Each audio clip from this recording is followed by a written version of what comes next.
Ayan na-toxic ako sa pro bono. Ang pro bono po, lagi kong inuulit-ulit yan. Bakit natural? Hindi ako masaya sa pro bono. Bakit ko tinanggap? Siyempre, dala ng awa. Minsan, ang prinsipyo natin, tayo mga mukhang pera. Kasi ang katwiran ko, bakit naman ako hindi magmumukhang pera? Katwiran ko, paano rin ang itutulong mo? Kung hindi ka naman din, oo, ang trabaho at pinaghirapan mo, may kapalit na pera, hindi ka rin makakatulong.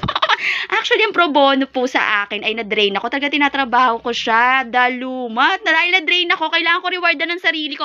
Dahil hindi magkakaroon ng betamina ang aking isipan, hindi nagpapatuloy ang daloy ng kaalaman kapag hindi ko ni-rewardan ng aking sarili. At dahil sa 105 reward to myself, going back ang pro bono po ay serbisyong binibigay mo, pinagkakaloob mo. At 3 beses na po ako nag-pro bono no sa senior high ako. Sabi biglang umalis yung professor sa Estados Unidos, nakaamba daw yung FTA ko, ending natapos ng SEM.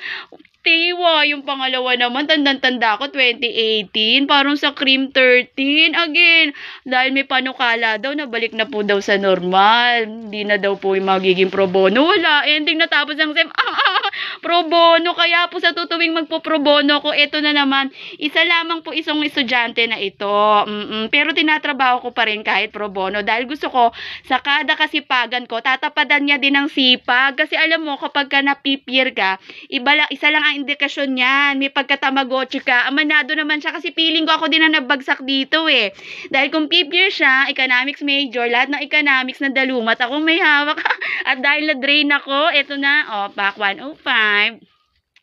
Siyempre, yan ang mga inspirasyon. Lagi ko pong sinishare sa inyo yung mga pinagpaguran nyo. Kikilos at gagastos lang kayo base doon nga, no, sa kaya nyo.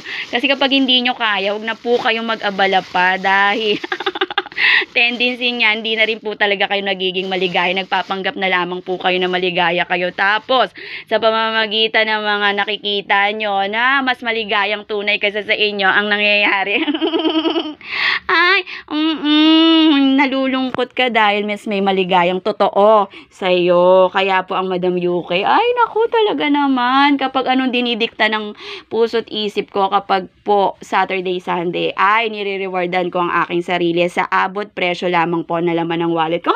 At speaking wallet, Diyos ko, pagkaingatan nyo po ang wallet nyo, nakakatrauma, lalo na kapag nakita nyo sa CCTV. Mag-ingat po tayo, Bermans, hindi po, wala pong biro. Awareness po ito, hayagan, dahil alam nyo, mas masakit yung nawawalan ka. Dahil alam mo, yung nawawala sa'yo, pinaghihirapan mo. Again, dahil na toxic po tayo sa pro bono, salansan po tayo ng mga dati kong akda. Mahirap po yan, nahanapin pa dahil ang dalumat ay kailangan orihinal ang paglalapat at pagbubuo. Dahil ang pag-writing naman sa akin ay hindi naman nausapin. So may mga ready na tayo. Ang paghahanap ang nagkaroon ako ng toxicity. So ayan po, no? Abala po sa sarili si Madam UK dapat po.